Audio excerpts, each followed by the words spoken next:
3 is here in the Canadian Football League, and yeah, we are taping this while it's happening. So it's we're not going to have the Montreal Edmonton preview on this or anything like that. So apologies for that one. But a reminder that I do the best bets over at 3 Down Nation. So head over there for my predictions. I even had a Montreal Edmonton one if you, for some reason, are looking for pregame coverage while the game is happening. But we go to tomorrow as the Saskatchewan Roughriders take on the Toronto Argonauts. This, of course, a rematch of the 1997 Grey Cup, as everyone is discussing. The Riders, they have looked good at times. It hasn't been perfect. I mean, the record is, but they haven't been perfect. But they have looked really good in various stretches as well. The good thing I like about the offense is it's so many ways to beat you. To the point, Kadeem Carey isn't even playing this week against Toronto, which I think kind of sucks. It's revenge game, whatever, but there is no question he is one of your top 2 running backs on the team right now. We can appreciate what Thomas Bertrand-Hudon did for them in week number 1 when AJ Ouellette went down, but you see it was only 6 carries, but you see Carey and how electric he can be. I don't know how you keep him out. I'm sure it is a ratio thing, but it seems like a play that they probably didn't need to make. They are also going to be missing Sam Emilus this week, so it is a big weapon out of the receiving core, but they have plenty of them. Keyshawn Johnson with the 100-yard game last week. You have Picton, who has stepped up in big ways. Schaefer Baker has been hurt.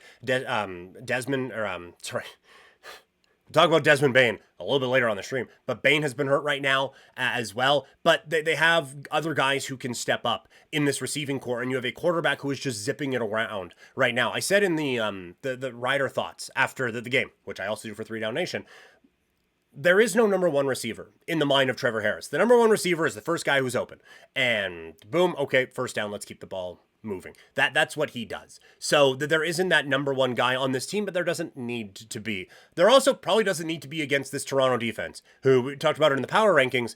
They have struggled against multiple different facets of football in the last couple of weeks. They got picked apart in their secondary by Vernon Adams and the Stampeders, and in week number 1, they got run all over by Sean Thomas Erlington. So AJ Ouellette probably going to have another pretty good day because the offensive line looks really good for Saskatchewan, even though they have injury issues so far. And also, the passing attack should have a pretty good game. Like, I think that Saskatchewan is designed to give this team a lot of problems. For Toronto offensively, it hasn't clicked with Arbuckle here after the Grey Cup heroics from a season ago. I think that he's going to have some problems.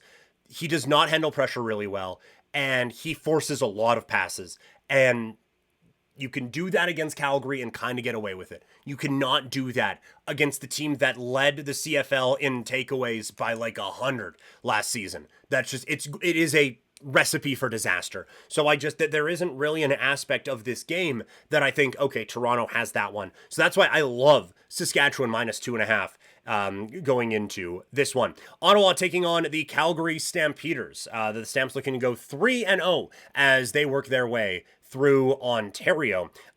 Calgary's offense has given them a boost. Vernon Adams Jr. has been everything that you would want him to be this season. And again, they don't include a passing touchdown, but it's a noticeable upgrade offensively. And the emergence of Barnes and Philpott is really important with Bagleton going down. Each of those guys has had a 100-yard receiving game this season. They're going to need one of them to step up because Bagleton, like that, it's a broken leg, man.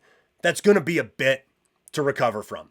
I know it wasn't to the extent that Chad Kelly broke his leg, and not all leg breaks are broken equal, but this is going to be tough, and it's going to be a while. And so they're going to need those guys to step up here in this spot. The good thing is they're facing an Ottawa secondary that I have no faith in at all. I do not like how this Ottawa team stacks up on the defensive side of the football. And I think Calgary can very much take advantage of that. Ottawa still dealing with Drew Brown, who is beaten up right now. So maybe it chills. And this Calgary defense that we have questions about, maybe it doesn't get tested here for another week. So again, this is one, had a very good week last week, I will say, on the best bets, went 4-0.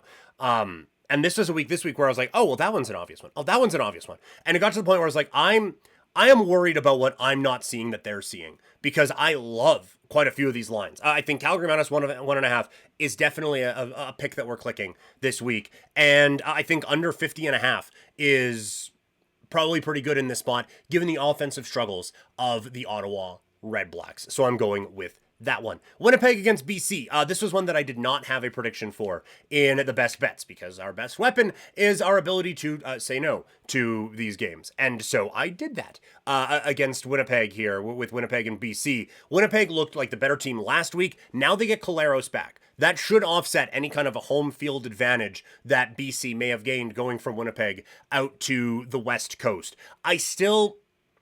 There is just something hanging over me from that Grey Cup that makes me question how good this Winnipeg team really is. And I still have questions about how good this BC team really is. So this is one that I'm fascinated to just sit back and watch and just let it happen. And just see what we get when it comes to this one. So very excited to see how this plays out. But my pick for it, the Winnipeg Blue Bombers.